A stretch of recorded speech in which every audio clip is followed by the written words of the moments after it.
Championship Sunday. We finally arrived, ladies and gentlemen. Welcome in. We got a little bit of a special preview. If you've missed anything that's happened during the LAN so far, that's what all of us are here for. Aggro, Hindu, Taco. Now I know why I'm here. Here you are, I was dude. so confused. Yeah, I just told you to show up, and I appreciate that you did. Aggro just pull this off to the side like, hey, guys, I need you for a second. Let's Come here go. real quick. Let's hop on the desk and do a little preview show. Before we get into it, real quick, guys, are you surprised that we ended up with NRG and Rival? No. Easy.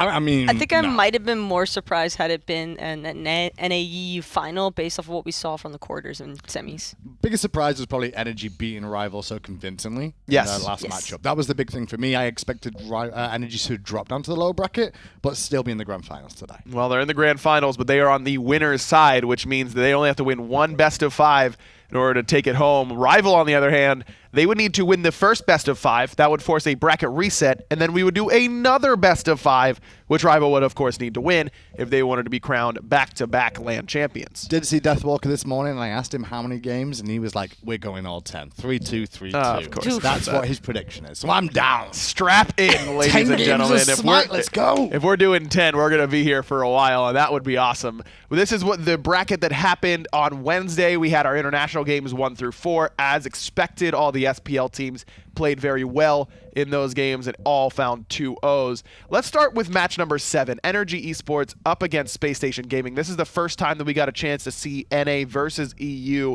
and Space Station came out hot, Taco. They won game 1 of that set, but then couldn't end up taking it home. That actually has felt like one of the highlight sets of this week, if you ask me, because Space Station did such a strong performance up against NRG. It just didn't wind up being enough. They fell short there in game 3, and talk about turnaround potential from NRG. Yeah, they turned it around very well. I think my biggest takeaway from this was that Aquarius looked really, really good, and that maniaK struggled a little bit, particularly in this game 1 where it was Thanatos into Zhonghui. maniaK gets soloed at level 2, and then Aquarius kind of runs the game after that.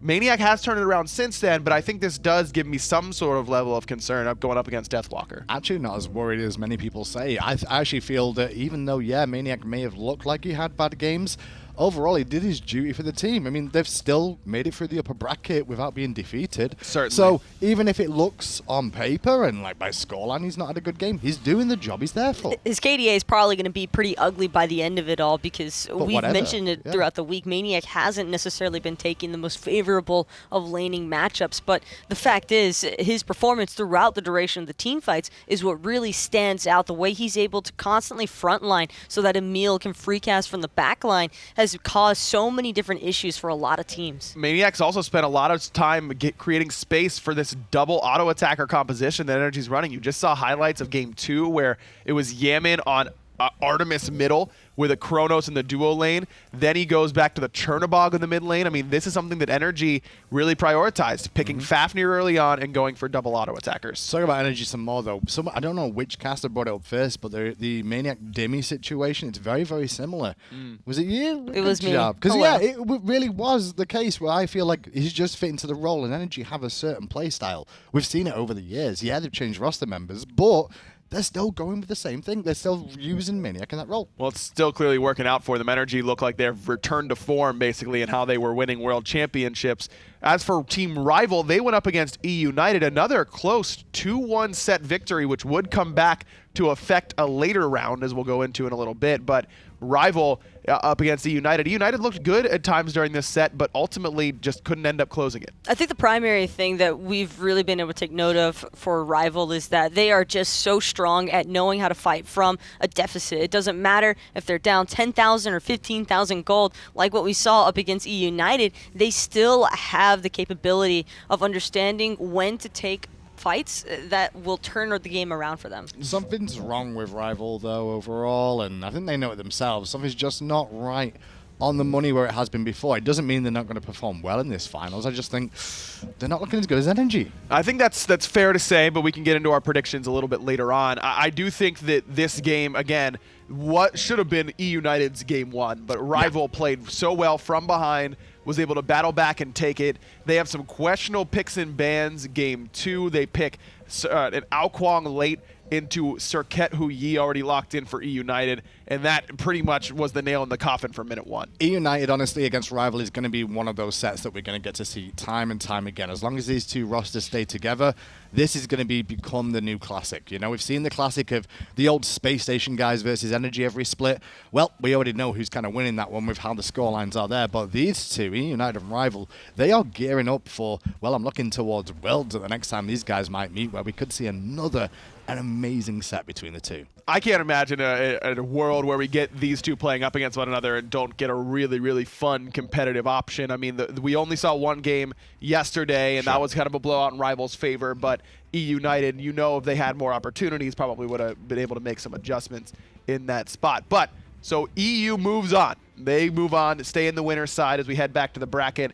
That means that E United and Space Station dropped down. They beat their international opponents and then met up with one another, with E United taking that one 2-1. But let's go to match 11, where NRG and Rival, this is the first time they played here at LAN, or this week, I should say, and NRG just they just waxed them. I mean, it wasn't close. I would say that I think the 3-0 is a little bit deceiving as to how that set actually went, because it did feel as though games 1 and 3 weren't automatically in NRG's favor. I think that there was still a decent enough comeback potential for Rival to never really consider them out of it. Game 2, though, is probably the most dominating performance that we saw from NRG in this set.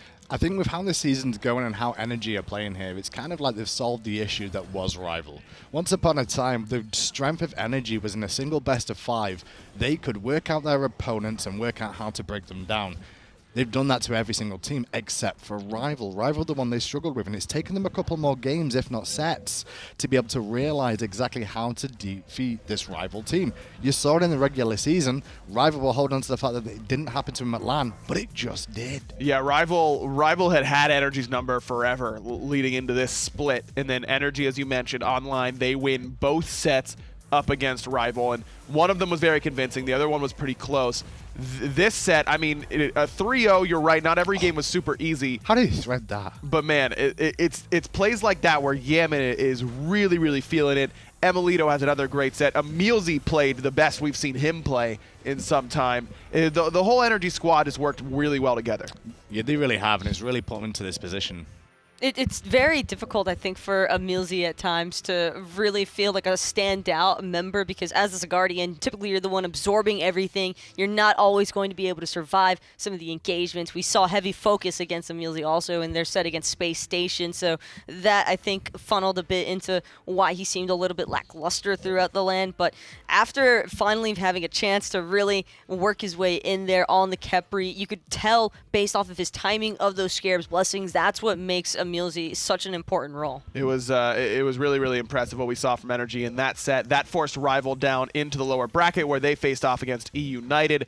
E United, that set carried over, from the earlier set. 2-1 continuation series. That means Rival only needed to win 1, and boy did they. I mean, we should mark this replay not safe for work probably, because this got ugly really fast. I mean, Odin appears and everybody dies. I've not even seen this play, but I'm pretty sure that was the first blood. Yeah, Odin just turns up in the lane at a level 3 gank, and from that exact moment on, it was the Rival. It was the Kalas show, I should say, because he got all the kills. He really did. Kalas got huge that game. He ended up with something like 7 or 8 kills. Vote on this Chernobog was absolutely huge all game long. Yeah. He made this god look first pick again. Wait, watch him. Oh, no, we're going to keep on this play. Watch him live with 2 health. 2 health on this play. Oh, I know. That was absolutely absurd. If this is the moment, and yes, indeed it is. Vote literally 2 HP, a shell into darkness. He's able to escape because of it.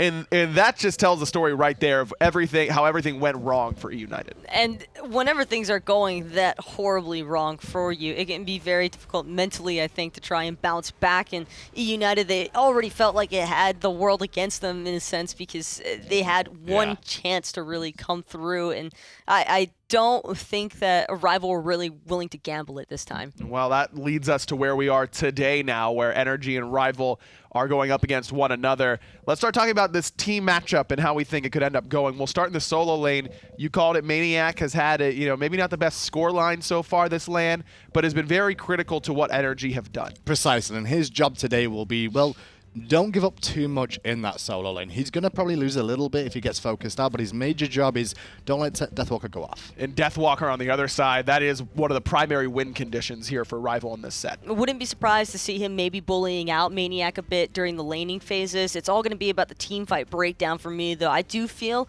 as if there have been moments where Deathwalker has gone a little bit too far ahead of the rest of Rival. At least that happened when they were playing in their set against NRG. It was a little bit more obvious then because of how controlling NRG could be in those team fights. So I do want to see him be maybe a little bit more reserved. Surprised to see 19 and 23 KDA for Deathwalker. So similar. Not his land to remember potentially. Well, Let's head to the jungle. Maybe he'll turn it around. When you get 3 in the upper bracket, you're not going to have a good KDA, are you? That's fair to say. 39 and 18 though. That's a good looking KDA for the King. He's looked really, really good. He has. I do think he's had a pretty good performance overall in this tournament. Took him a little bit of time to warm up, it felt like, on day 1, day 2, but then he found his groove. iceicebaby on the other side continues to be an absolute lanimal. I mean, from the spring till now, continues to make huge plays. Definitely think that their performances have steadily been improving over time, and the same could be said for iceicebaby. Yammyn in the mid lane for NRG. He has been an absolute monster so far this LAN. From minute 1, when their first matchup up against their international opponents, Yammyn just decimates them, and he really hasn't slowed down since. Listen, if you're voting in Mixer Chat today, if he gets tough in a single game, just book it, pack it, it's done. NRG will take that game. Most likely. On the other side, Wlfy can play Thoth of his own accord, but hasn't had quite as much success with it as Yammyn has. But Wlfy's so critical to what Rival does. The shot caller, the heart and soul of this team. You could probably expect to see Wlfy stick to a little bit more of the traditional side of things with the hard mage carries. EmilZy, we talked about his breakout performance so far this LAN. 14 and 18 is your typical Guardian scoreline, but the Khepri in particular has made a lot of plays. That was a very standout performance from EmilZy, and it's hard to forget about it because whenever a player is able to have that much of an impact on a god that's meant to be purely defensive, you know it's trouble for the enemy team. Kalas, on the other hand, has kind of been a hard carry for this team. I mean, his scoreline also looking support-esque, but that's including a 7-1 performance up against the United. Supports are always looked at as the least mechanical players on their team. Kalas is the most mechanical support here, and it's been showing. It really has been. emilitoo for NRG in the duo lane. Emil, back to form, man. I mean, this guy looks once more like the guy who can carry a LAN for NRG. Seems to be adapting's twin also with that 39 and 18 representation. Yeah, and the Yankee hat. They're twinning right now for sure. On the other side, Vote. He has been a really consistent force for Rival. 43 kills for him so far this LAN. The game in my head is against Vote versus emilitoo, and it's up to who rotates at the right time, who makes the bigger impact in these games. And Vote, he's living up to expectations today. Very much so, and I agree with you. I think that is a potential, just easy breakdown. Who's going to win between emilitoo and Vote? But I'll ask you guys, who is going to win between NRG and Rival? I would have to lean in a little bit more in NRG's favor just because with the potential of 10 games, it's just NRG are so strong. The more they get to play against a certain team, they really start to adapt and even take parts of your playstyle away from other teams. And I think that can be just a little bit too much for Rival if we had to gauge it off of their past set. Even though NRG did get a 3-0 Rival earlier on, I still think that NRG will win, but I don't think Rival will go home without contesting this. Not sure about a bracket reset, but if it happens, it wouldn't surprise me. Yeah. Still got NRG with the title. I'm on that page. Yeah, it's just such an uphill battle for Rival. I know all the Rival fans are going to be upset, but I also have NRG. I think they're just playing too well. I think this is their LAN to take. Thanks for watching our little preview show. We're going to throw it to a quick break, and we'll be right back with the finals here at the Summer LAN. Already?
morning. Welcome to the show. Tom, Taco, Finch, right down the line. And today we're getting right into it. You guys had a lot of fun. Well, you had a lot of fun in the pregame. I had a lot of fun in the pregame. You moved from there to here. That was a nice movement. It was good. Thank you. A lot of movement going on here. Moving down to the finals as we're here on our Sunday. And, of course, this is summer finals. Fall finals will be a much bigger show. HRX, hi-rez.expo.com. Make sure you grab your tickets. That's November 16th through the 18th. But if you're like me, you're much more interested in the stuff after the stuff. The after party is a big deal. 50 beans, and that gets you in the doors. It's at main event. A lot of fun. There's like bowling, skee ball, drinks as well, which I guess is a side note to some people. Also got to keep in mind that these tickets won't be available forever, so make sure you grab them whenever you see them up for sale, because there's only going to be certain windows of opportunity that you have to actually try and pick one up. Exactly. Only available to the end of day today, so you want to get involved and you want to come hang out at HRX with all of us, sure. But like I said, after hours, that's when Finch starts dancing. That is. I danced a lot, actually. It's pretty crazy. Can you give us a sneak peek? I sure can not, but we can talk about the day that's coming up ahead of us, all those things. If you really want to see me and my crazy moves, then go ahead and grab those tickets to the after party. Sick. Let's take a look at the bracket to see how our teams have gotten here. Of course, we're taking a look at NRG and Team Rival in the finals. NRG have been on top of the world. They beat Get On My Level, they beat Space Station, and they beat Rival. That knocked Rival down to the lower side where they had to claw their way up. Europe taking a little bit of a dominant stance here at the Summer LAN, and it's almost a no surprise, because I think that a lot of us were really expecting to see really strong performances from all of these teams, but Rival and NRG, they just feel like they've been on a completely different level lately. I know you said it was no surprise, but I don't know. I was kind of expecting you might see a little bit more out of these North American teams, at least from my perspective. I did have it being United here in these finals up against NRG. Unfortunately, that's not the case. United, I feel like kind of struggled a little bit here at this event. Yeah, I think United, I think United might have had an opportunity at some point, but Rival just seemed to be a little bit too strong. Yes. Now going head first into NRG, I mean, you want to talk about too strong. NRG have been on top of the world. Give me one thing that you've noticed out of these guys. Well, I noticed that Yammyn is like the most consistent player you could ever possibly ask for. He's either going to be the second best player in the game or the first best player in the game. It's hard for him to get much worse than that. So it's hard to beat this NRG roster when he plays that well. And it also feels like NRG have a little bit of a win condition here, because whenever they seem to be losing, there's emilitoo with the Chronos. That's right. Yeah, the NRG guys have, like I said, been on top of the world, but they're also on top of the microphones. Let's talk to them before the finals. All right, I'm here with Adapting and EmilZy from NRG, jungler and support for them. First question I want to ask is going to be for you, Adapting. I feel like you and maniaKK played so well in your set up against Rival, maybe a little bit slower your initial start. Did you all make any adjustments, or what do you think helped you all play so well in that set? Well, in other sets we were playing against comps with a lot of global pressure, which really made it difficult for us to do what we want to do on our solo side map. We generally like to try and get in control of that side of the map, and with enemy team comps having a lot of global pressure, it makes it very dangerous to make invades and also just apply pressure to the solo lane. You guys are doing so amazing in the finals already, ready to face Rival. Zooming away from this tournament, what did you guys learn from spring that helped you get so far now at summer? I mean, do you want to take it? Okay. I feel like in the spring split, at least the first set against Rival, right, it was like our very, very first set together as a team, and we lost that 2-1. And I think that more comes down to us not knowing each other so well, and we had a very short period where we could actually scrim because of us moving to Spain and all of this. And then, of course, the second game was just really, really bad for us, and that's why we got into like that bad period where we lost to Bay, and then we lost to Rival, and then we didn't make the LAN. So I think it came more down to like actually being on top of our game rather than Rival being on top of theirs. And now in the summer split we've been really consistent, and I mean we've proven that we're the better team many times now. So.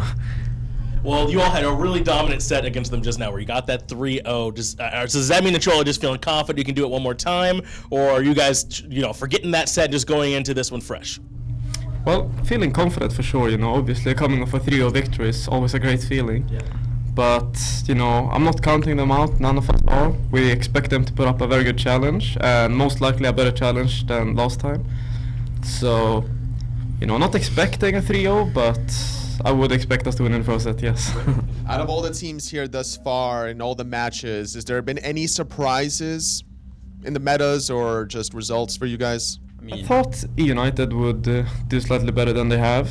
Coming into this LAN, they did talk about it in their interview, but they did scrim us, and to be fair, that was like all the prep we kind of needed for us to have done this well, because had we not scrimmed them, we probably might not even be here right now. Like, we might be in the losers bracket or even have got knocked out, but we learned a lot about like the NA meta and playstyle, so you know, sucks for them, I guess.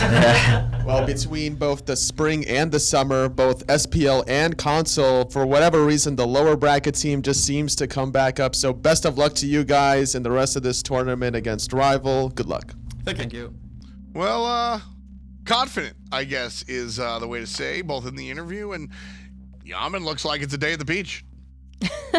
That's a pretty interesting take, though, from Adapting at the end there, knowing that they're the ones that scrimmed a little bit with United, and it feels like NRG adapted and learned so much from those sets, or from the scrims, I should say. And for United's performance to have not really been the same on the other side, typically when you're scrim partners with someone, you can kind of expect if one's doing really well, then the other will probably be the same way. That's been the case here for NRG. They just look like they're a little bit out in front of everybody else, and particularly that I've kind of been focusing on was that setup against Rival where maniaKK and Adapting finally kind of came to play at the level that we expected them to have played at, if not even better than that. As long as they can consistently have those two, that solo jungle synergy at that high level, then I think that it's going to be very, very difficult for Rival to slow them down. Yeah, there was kind of a pregame interview where NRG said, you know, we need jungle, and our strategy is for jungle and solo to really step it up. And you and I were, I don't think that was necessarily a game plan. I think that was a message. Right. And Adapting and maniaKK, message received. And the message deliverer here for Rival, not actually present. Alpha Jackal out of the picture for the moment. That might be the biggest thing here to really talk about. Without Alpha here, we had to talk to some of the players. Let's hear what Rival had to say before their finals appearance. Here with Team Rival's iceicebaby in the jungle and Vote in the hunter position. Congratulations on making it thus far, guys. You're going to be up against NRG, and so far in the summertime, they seem to have your number. What is it about this particular matchup that has it in their favor? That's a hard question. I don't really know what is it that they do to make all their strats work, but we'll try to counter it today. We'll see. We'll just play unusual game, and hopefully it turns out in our favor. Well, you all had to come back to the lower bracket last time. It was almost the exact same situation, except it was Dignitas. Does that sort of help give you all any motivation that you can get it done here again, coming back up to the lower bracket this time? Yeah, definitely. We've been here, done that, you know, so we're definitely going to win. Do the same as last LAN. Repeat, except we just swapped the NA teams, right? Is there any specific strategy, whether it's, you know, camping solo lane, dual lane, whatever, that you guys are going to try to do to get a one-up on NRG? Well, considering what we didn't work, we're just going to try everything else and see where it works, what it doesn't. We have 6 games to win, so I think we'll see a lot of different strats. Sure. If we get to win, that is. Well, I mean, you just talked about how late we are here in the tournament. How difficult is it to still be coming up with different stuff to try and surprise NRG this late into the event? It's pretty easy when you've got players like Ice and Death. They just come up with the most random stuff ever. Well, congratulations on making it this far to you all. We're certainly wishing you all good luck here in your set up against NRG. That'll be coming up right now. Man, pretty interesting, though, to say, because with the Rival team not even really understanding what exactly it is that NRG seems to always get right, I think that we can maybe fill in the blanks a little bit there. It's just their team fight. NRG is so excellent at creating space for their backline carries. Yammyn and emilitoo specifically have been able to maintain such a steady amount of pressure with their free casting from the backline, and it's because of the space that maniaKK and Adapting generate that really prevents teams from breaking through that front line to start focusing on the back. And what makes it really difficult is that anybody on NRG can do it at any moment. I mean, remember that key rotation from emilitoo where he ganks or he rotates between Tier 1 and Tier 2? That's what really facilitated that game getting back in NRG's favor. You just never know where it's coming from. All right, now NRG and Rival getting ready to set the table. Picks and bans for our grand finals here. And As I did say, grand finals. That's important terminology. If you're just joining us for this tournament, we started on Wednesday. This is a double elimination format, which means in classic traditional double elimination format, we have a potential bracket reset. Right now, it's a best of 5. Rival coming from the bottom side. If they should win, then we've got to do it all over again. Yeah, it's not going to be easy for Rival to try and make it back through here. As you said, they've got to get essentially 6 wins if they want to be able to win the crown to the champions here in summer. They got to get these first 3 first, reset that bracket, and try and put some pressure back on NRG, because right now they're relaxed. Potential 10 games in total. Yes. Getting ready for the gauntlet here. But the first of many. NRG banning out both the assassin and the support. No Athena, no Circuit. Rival take care of the Thoth guy. And this conversation right now is probably Chernobog, Giannis, Hebo, but Giannis will be the ban here. I'd be hard-pressed to imagine a world where Yammyn finally gets a chance to play that Thoth anytime soon. The same could be said for Callis on the Athena. NRG sticking to a similar banning fashion as the last time they had a face-up against Rival, because the first 2 bans that they did in their very first match, actually, of that set was the Athena and Circuit also. And I don't know, this Artemis as it comes in here right now is so guaranteed. We've seen Yammyn have some interesting selections so far throughout this event, so we could potentially be going over to Emil, could be going over to Yammyn as well, but it also has the extra strength of just not letting Vote play it as well. I do like the Artemis here because Artemis is one of the characters that can really punish the Chernobog rotation. You can easily trap him when he comes down, wait out that 40% mitigation, as well as getting some pot shots. So Rival will select the Dark Hunter, but next to Chang'e, one of the go-to selections for maniaK this time. Jean-Qui still on the table here for NRG to choose if they want to go in that direction for maniaK. It's still pretty vague as to which direction NRG are trying to take their draft in. Preferably don't want to see them picking another Hunter or Mage until the 4th and 5th banning period, or after the 3rd and 4th bans, just because of the fact that it would still leave that little bit of ambiguity that could maybe throw Rival for a loop. Does NRG have an Odin player? Yeah, I mean, I imagine maniaK could play the Odin at a pretty high level. I don't see any reason why they couldn't bring it out. The Artemis is strong, yes, but when you take it in that first selection spot, I mean, they're giving over the Chang'e and the Chernobog. I mean, they've got to feel comfortable going into this matchup. The global presence, you heard it in the interview, is what frustrated NRG so much with maniaK and adapting before, because they wanted solo pressure, but the Athena was constantly rotating over. The Chernobog could come over as well. You can't look for invades. You can't look for those ganks as easily, so they've got to find a way to play around that.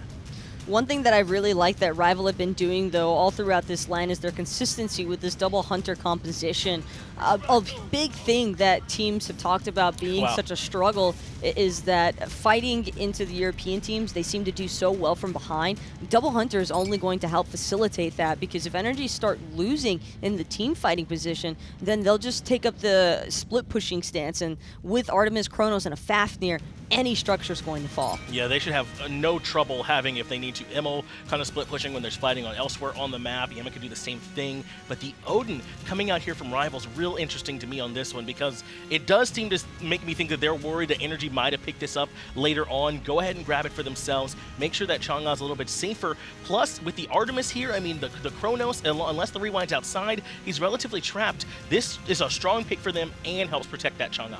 Second round of bans coming out here. No Cullen, which has been one of maniaK's go-to selections, and NRG going to ban out the Ool, which has been one of Vote's go-to selections. And this is one of my favorite parts of competitive Smite, is when you get down to the nitty-gritty, you have the 2 arguable best teams in the world. We're here at the finals, right? So these are, so to speak, those players. And certainly right now, yeah. The bans are less about the tier list or the meta and more about, what do you like? What are you good at? You're not allowed to play it. And trying to find a way to facilitate what you want to do, and that's what we're seeing happening here as they take away this Uller, something that can pressure, I think, either one of these 2 picks. If it's in particular going to be Chronos in the dual lane, you don't want to have an Uller over there bullying you in the laning phase, I imagine. So it is taking away something they're good at. It's also trying to make sure that what you are good at yourself has as much room as possible to do well.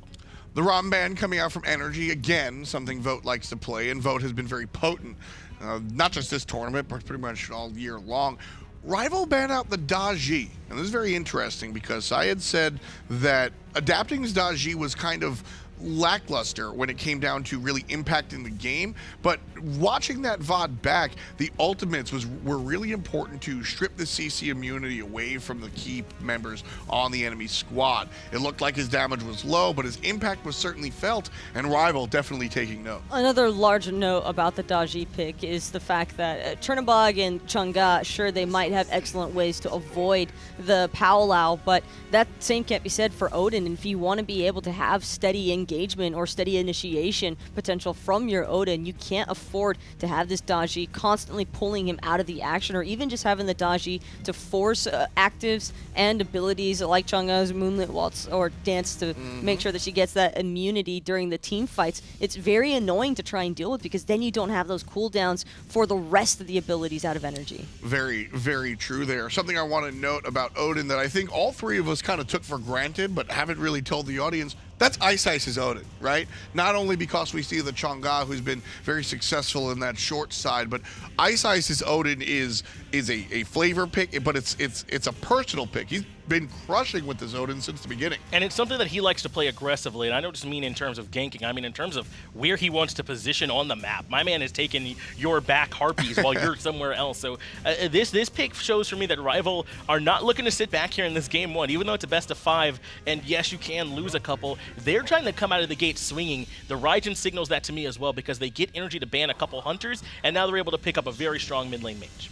Cerberus and Susano here to round out for NRG. Adapting going to be on the Susano, a character that we've seen a number of times here, usually in the hands of Iceice, but definitely a god that can single-handedly carry a game. It's the same concept that we've been seeing from NRG all week. You've got Cerberus and Susano, Stingent Torment, Typhoon. That's what's going to generate all the space in the world for Yammyn and emilitoo to work with this Artemis and Chronos. It's still not a guarantee that this is going to be a Chronos in the ADC role. There is some small possibility that Yammyn could be taking it for his own, but I think we can be pretty safe to assume that it's going to be for emilitoo. It's generally matchup dependent. I think both Emil's the one that got the skin, quote unquote, but it's both Emil and Yammyn that pilot this character at a top tier level. So I mean, it's just dependent on the matchup, I really think here.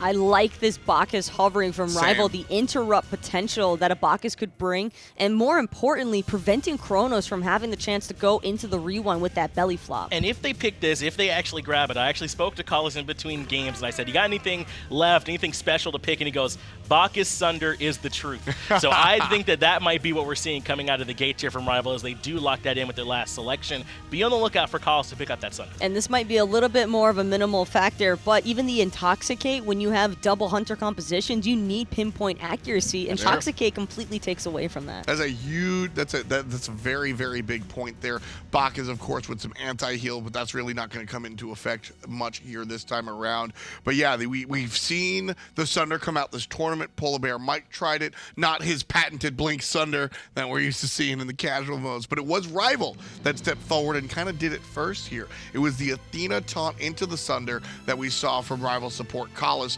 and it was immediately upgraded, because that Sunder will do damage off the top, but the upgraded Sunder is the one that does the extra 20%. Taking a look at these drafts, though, John Finch, where's your feelings? Well, I'm really worried about Rival. They have to make sure that I feel really good about their team fight, right? You don't want to be around the Odin, Raijin together, Bacchus throwing in some extra damage, Chang'e with the Waxing Moon. But if NRG can find maybe a pick or so, catch Rival off guard, they're going to be burning through the objectives this game, burning through structures. You cannot allow this Artemis and this Chronos to comfortably get towards the back end of that mid game into the late game, or it's going to be tough even with the Chang'e to win. I like the damage capabilities, though, from Rival's composition. The Raijin and Chernobog are going to have great damage spread all throughout the early into the late game even. Chang'e, probably not going to really be seeing her, and if we do, it'll be more of that hybrid-esque build, since this was probably going to be in the solo lane there for a Deathwalker. I am very concerned, though, in terms of execution potential, because NRG's does feel a little bit easier for that execution potential. I think that they can just string their ultimates a little bit better together. Mixer chat, let us know who you think's going to take the victory, but it's enough talk. Let's watch the action. Hindu, Ryan, game number 1, Summer Finals. Thank you so much, Analyst Desk, and yes, we're underway, and already NRG are going to go deep into the enemy jungle to drop an early ward down from emilZy's Chalice. Man, it's finals when you're trying to hype up an early chalice warning in the early game. You know what I mean? Chalices are cool, man. Okay. Pace it, Graham. We could be going 10 games here today. I hope we do. That'd be awesome. I want to see whose voice goes first. Yeah, we'll see what happens. I'm hoping that my allergies won't get in the way. You know what I mean? It's not as hot as Valencia, so I'm not too worried right now. It's true. I did do 2 hours of that patch note show that one day and still managed to survive. So bless up. That was brutal. But I don't know about 2-hour games, though. We'll find out as we get into this one. I love this Bacchus pick. Yeah, it's really good. So much. It's really good. No Sunder, which is what Finch was talking about on the desk, but maybe later on, maybe once he gets level 12, though I imagine that'll probably be a spot for a horrific emblem, try and slow down some of the attack speed coming out of NRG Esports' draft. I do think that this Bacchus could definitely work, and I think that going for something a little bit different is exactly what the doctor ordered here for Rival, because NRG got exactly what they want. Make no bones about it. This is pretty much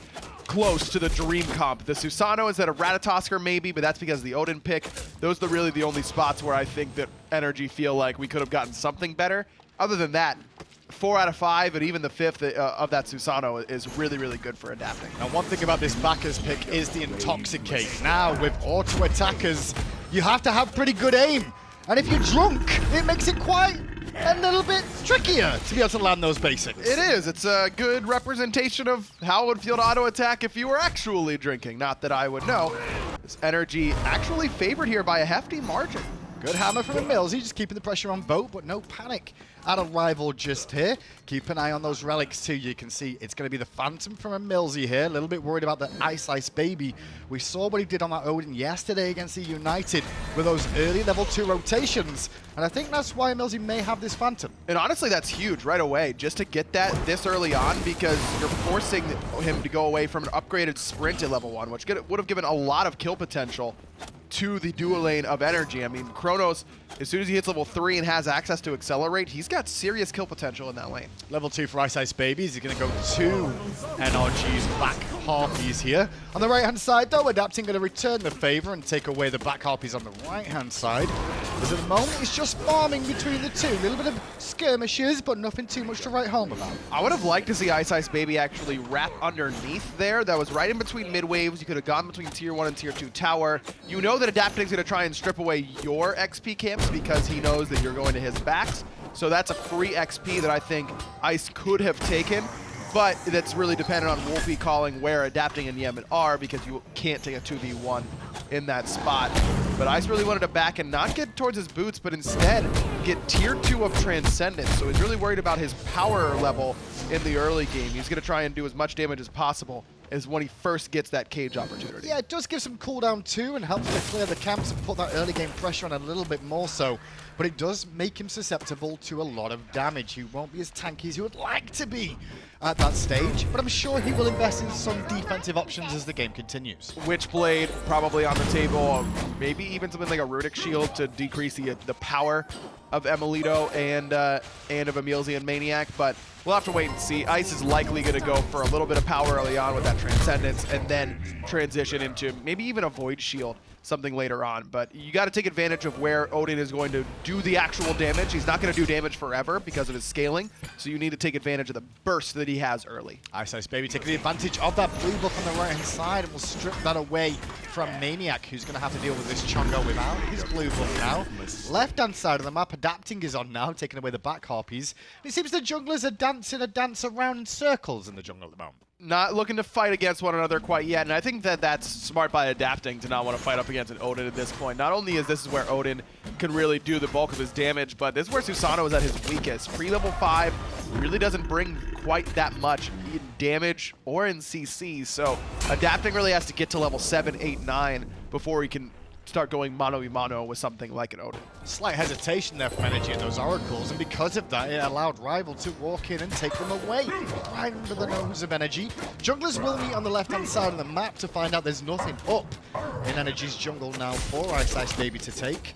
And no blink online for either of the junglers too. Very respectful to see 2 sets of beads there. Very. I'm surprised about the beads for iceicebaby more than anything else, but I suppose he's really worried about that Caledonian Boar for Yammyn. I think that's where a lot of the fear comes from. emilitoo can interrupt him very easily with a stop time as well.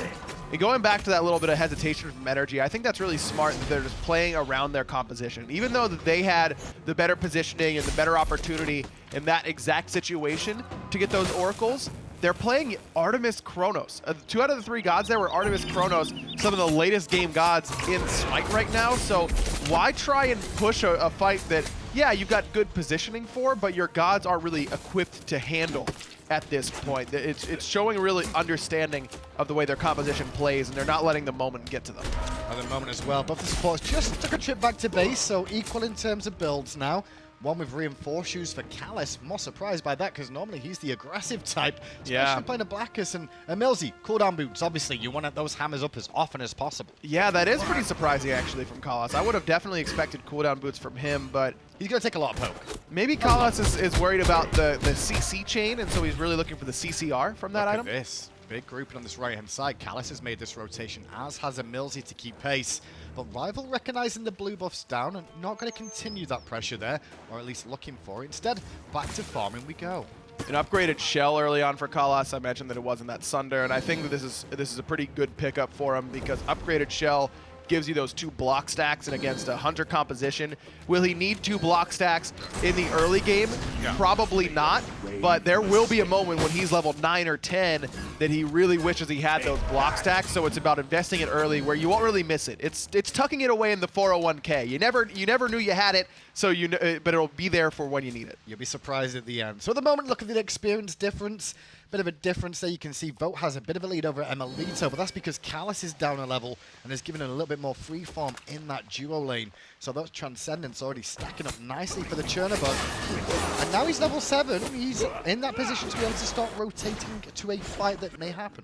No Devo gloves here for Vote, but it's set for the Transcendence, so this means a couple things. Number one, he's a little bit less likely to want to trade auto for auto with emilitoo, because emilitoo, well, he doesn't have any lifesteal yet, will probably go for a Bancroft's Talon at some point, also has a little bit of health regen in that first quadrant of his Accelerate.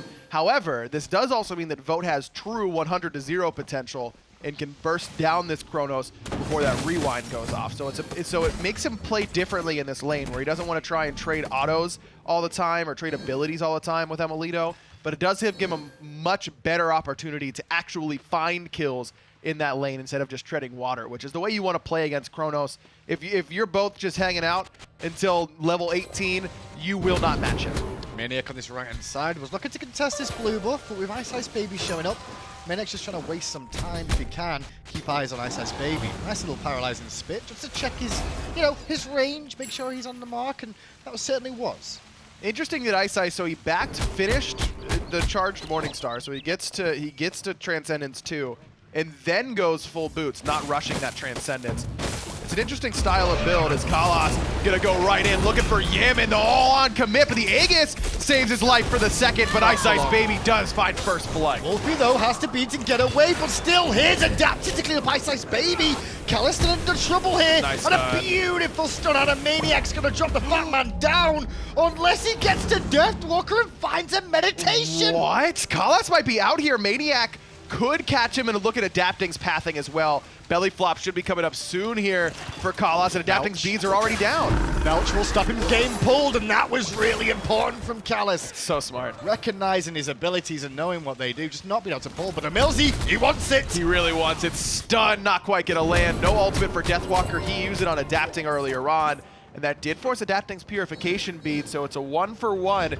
But the punishment of that Artemis early on is absolutely critical. I love what maniaKK does. He knows that he's going to make way more of an impact, even as a Guardian at this stage of the game, than a Chang'e will. So he makes sure he's the first to rotate in towards that mid lane fight.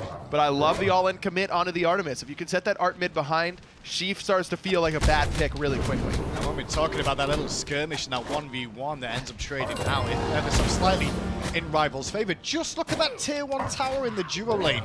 emilitoo and Vote had a bit of a boxing match there, both ultimates on cooldown. We didn't see it on screen, but you can clearly tell there was a lot of action on that side because beads and Aegis were consumed by them, and that tower's already at half health. Very, very close. Now Vote has his Transcendence done and his boots all done as well, so he's hitting really, really hard, whereas emilitoo is still on that ramp-up thing. He's still working towards his Warlock staff, and even once he completes it, he's going to need 30 to 40 stacks before he probably feels comfortable whatsoever taking one-on-one fights. But Chronos, man, emilitoo's Chronos in particular, continues to impress. I mean, you've always said you think he's the best Chronos in the world, but to be fair, he's the one that's played the most at the highest level too, so it makes sense. It does. He's also played it in the biggest of situations, and I think that's almost more important than the god that he's playing to me. I really feel like if I have to win one game, my first overall draft pick to win that one game is emilitoo. And maybe even Chronos. And probably playing emilitoo. Chronos. Yeah. Right. Left-hand side, the Oracles are respawning again around the Wlfy. We've hit 3 members of Rival here already, and we'll take those down. The goal difference between the two, pretty much nothing. And the experience, same can be said. We're in for a potential long one here.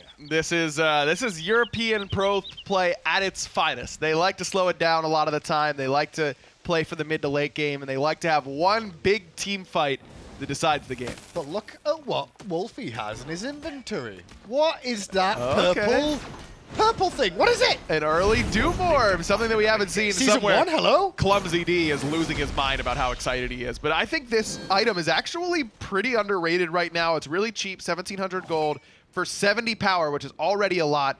Plus, it gives you that extra movement speed and power. So you're going to get quite a bit of extra movement speed and power once he clears the wave. And that's great at tracking down an Artemis and really putting pressure onto her. It gives him extra mobility to try and get away from the Susano. But it lets him all in Yammyn on the wave very easily. It lets him rotate around the map a little bit more easily. I think there's an item that I really like this spot for, and I think that this could really work for him.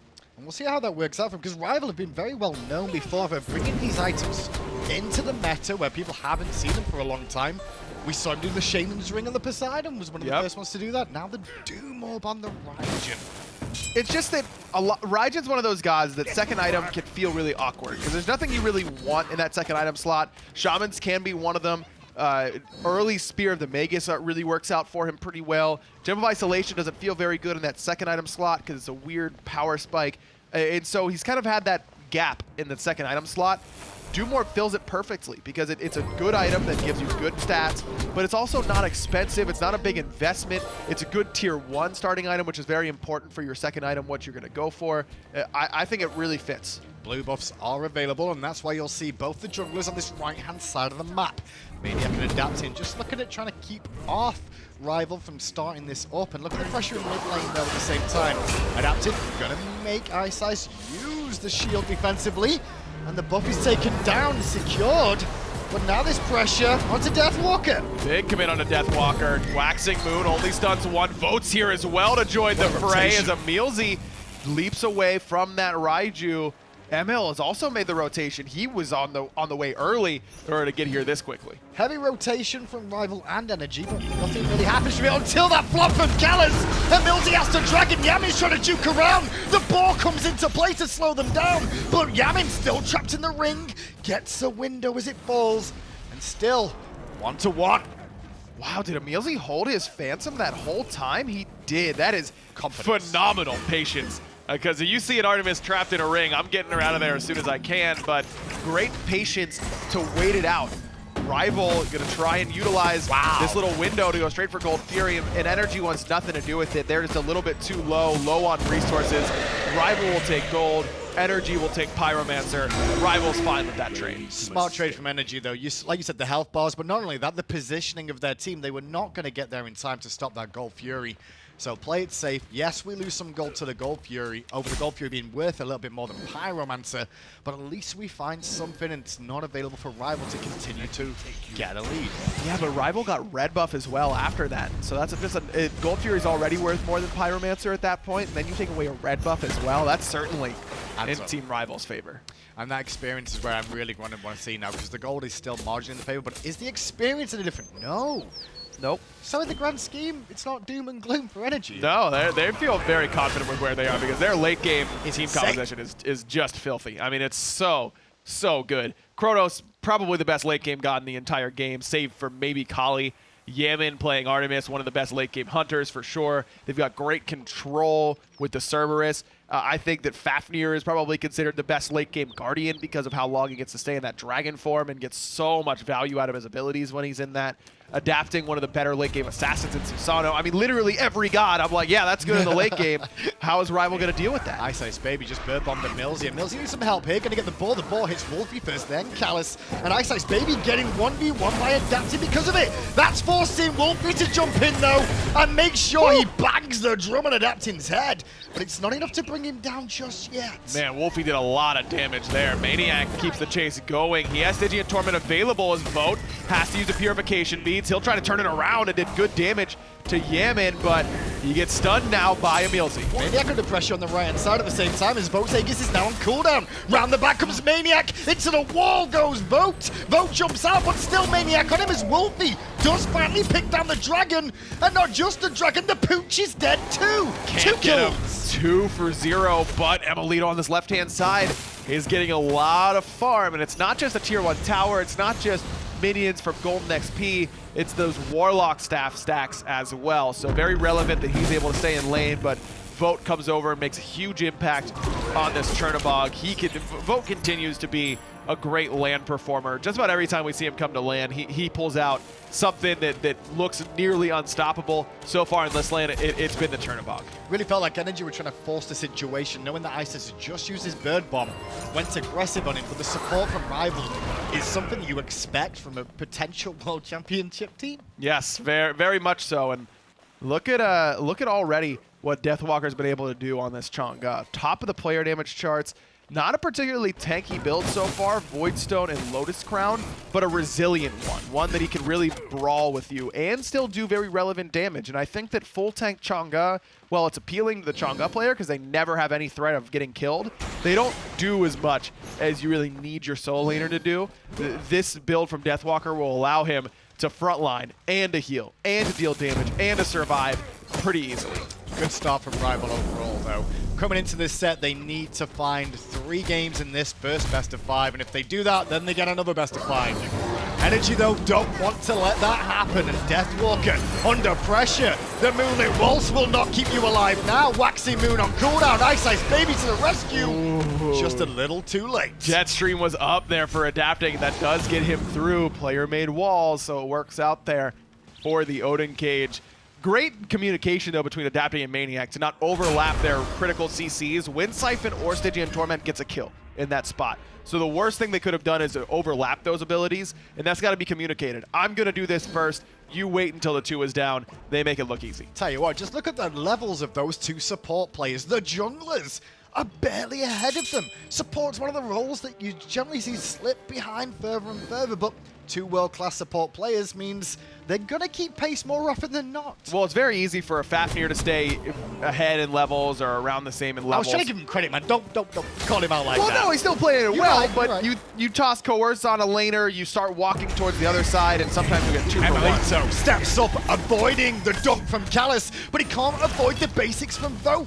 Whittled down to half health, the Aegis was consumed, but the patience and the calm around emilitoo there, not to use the beats, not to use the rewind, means the Rival can't find anything else. Emil had the option between going for rewind or going for Aegis in that spot. And most of the time you'll hear me say, trade an ult for a relic any day. It's much better to use your ultimate. It's on a much shorter cooldown than something like an Aegis or a Purification Beads.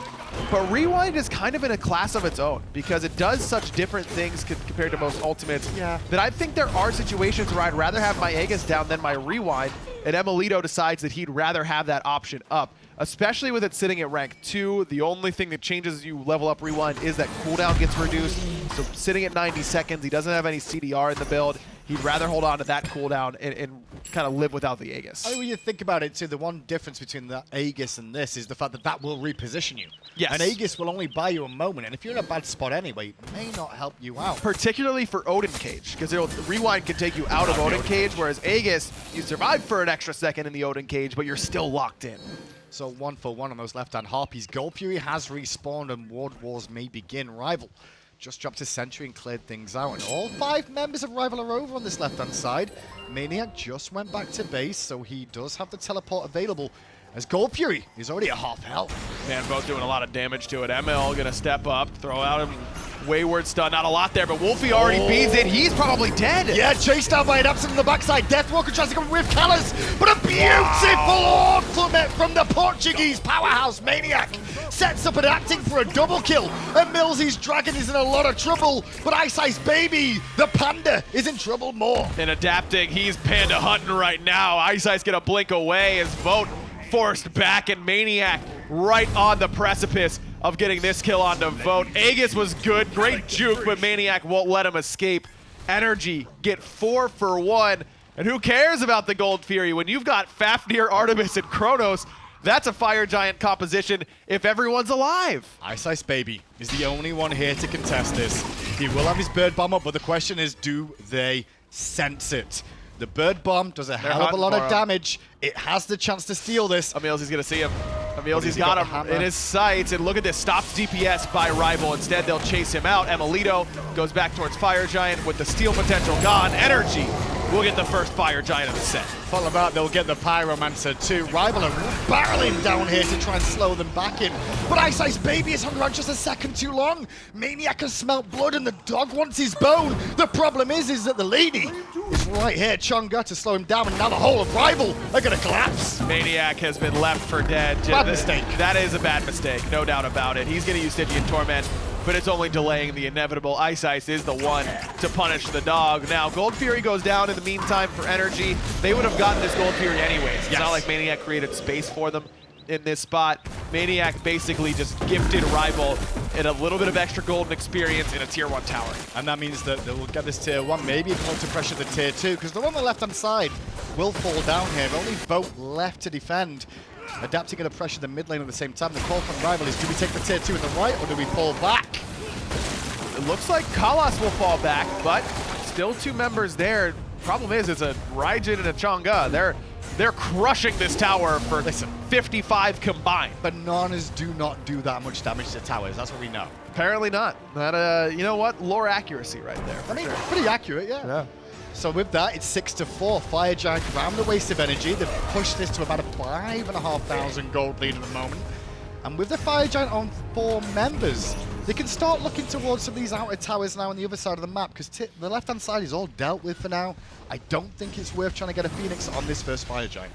Maybe not, but I think they could probably get one if they were to full commit. I mean, the demonic grip already from emilitoo. He's already level 20, Graham. I mean, he is huge right now on this Chronos. And if you add in a Fafnir coerce onto emilitoo and Yammyn, that Phoenix is probably dead within 7 seconds. So I think that NRG has that opportunity. It wouldn't be a bad idea to just clear out this remaining bunch of gold on the map between the tier 2 towers in mid and right, and of course the tier 1 tower that's already gone. Oh, game 1, are we gonna get a bit of a race? I'm okay with this one. Left-hand side, Rival looking at a tier 2, but 2 members of energy swing at the tower like no other, and they have a Fire Giant bump too. Looks like Rival about to give up the goose on this left-hand side. They're rushing back to defend the Phoenix. I don't know if they'll be here in time. 160 a pop coming from emilitoo right now. Ice gonna blink in by himself, but Phoenix is already gone. And now iceicebaby under pressure too. Focus on emilitoo, but the rewind came through. Into Kalas, who jumps to the forefront to try to slow them down. But just look at how much damage energy are doing. Easy pickings right now for NRG. Already 2 dead as Vote, Deathwalker, and Wlfy now on the retreat. Blink forward from adapting, looking for Deathwalker. maniaK gonna join the fray as well as Vote never even gets a chance to spread his wings. Oh, this could be game! Already 23 minutes in, and one decision from Rival to go for a bit of a race at towers has cost them game 1. Man, easy for NRG. They didn't even break a sweat. 23 minutes, that's 4 in a row now against Rival. 5 if you count back during the online split. Rough situation for Rival then. Back to the drawing board for game 2. Composition-wise, seemed to be there. But then a couple of calls that just went slightly wrong. That second goal for you has cost him so much. Yeah, but look, I said Deathwalker was doing good work on the Chang'e, and through the mid game he was, but I'm not in love with that Chang'e pick in general. I think that Rival really need, especially against Double Hunter, you need some sort of front line, because your solo tank and Kalas is just gonna get shredded. Odin was building Transcendence. He's not gonna be your guy who can sit in front and make sure that everyone ends up falling. I think the Odin pick was good. If you pair that with something like Deathwalker that can control the entire right side jungle, look at what Space Station did against NRG. That's the only team to beat them so far this tournament. They controlled the right side of the map. They beat up on maniaK really, really heavily. that wasn't the plan there from Rival, which surprises me because NRG's plan very clearly in their first set was to control the right side. That's why that Chang'e pick surprised me, particularly with how early it was. Game 1 to NRG very quickly there. Who do you guys think deserves the MVP for that game? Team effort for me. Team effort, and that's what makes it difficult. Emil gets a triple kill at the end, so he'll probably get the vote. EmilZy played very well, though, and I think that Fafnir pick just enables everything that composition needs to do, which is get a slight lead and then blow the game wide open very quickly. I think your point, though, about what we're saying about Deathwalker there, it would have been nice to maybe see him on the front line a little bit more so. We missed the old Deathwalker on those front liners. Let's find out what the desk has to say about Game 1.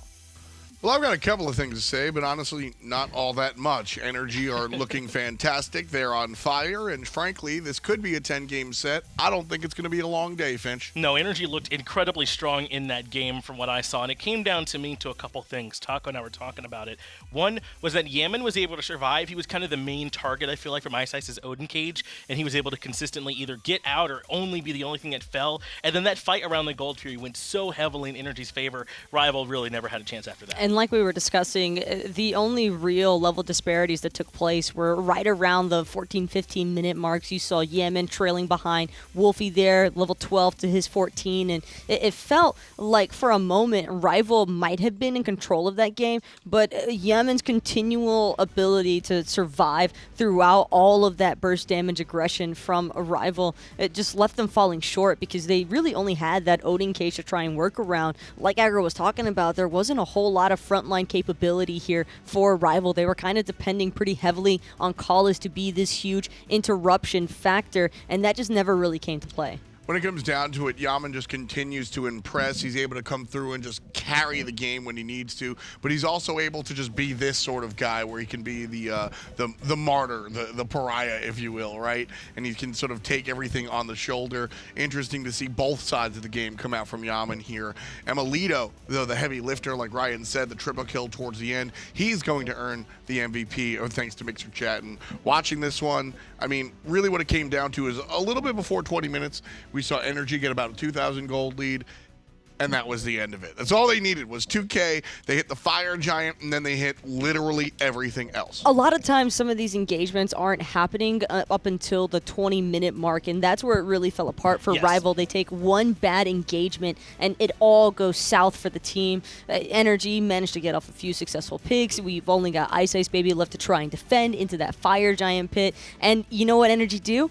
They stop. There's no more DPS on the objective, and they completely wait it out, and then as soon as they see iceicebaby jump away from the fire giant pit, they knew there was no contest. We can take this objective safely, and everything else just fed into that. Yeah, that was very clean, I feel like, from them in that set. And it was also that Rival kind of took a gamble. I feel like when NRG were pushing down that solo lane side, like they may want to trade out that tier 2, they couldn't get back in time for the Phoenix defense, not with the Chronos shredding through it. And when you get an Artemis and a Chronos across the battlefield, you already know that late game is going to be devastating. You've got to start making the moves early and often, and Rival were able to get ahead of the 8 ball. They got the first blood. They did get punished for it, but Rival just didn't, I think, hit enough buttons early on to actually do anything. When it comes down to it, though, fantastic gameplay on the battlefield. Let's go to Toli to get even deeper.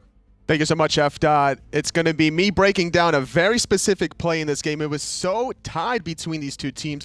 2-3 was the kill count between them. And at 19 minutes in, Rival got a little bit ahead of themselves in this Gold Fury call, which Rival anticipated that they would get cleanly in a 5-on-5 situation, but in true good fashion, out of adapting, using his ward over here, there was no vision whatsoever from Rival, and because of this no vision, if we roll it from here, as a true jungler, you have to be looking for these flanking opportunities, and that's exactly what Adapting did with this Typhoon.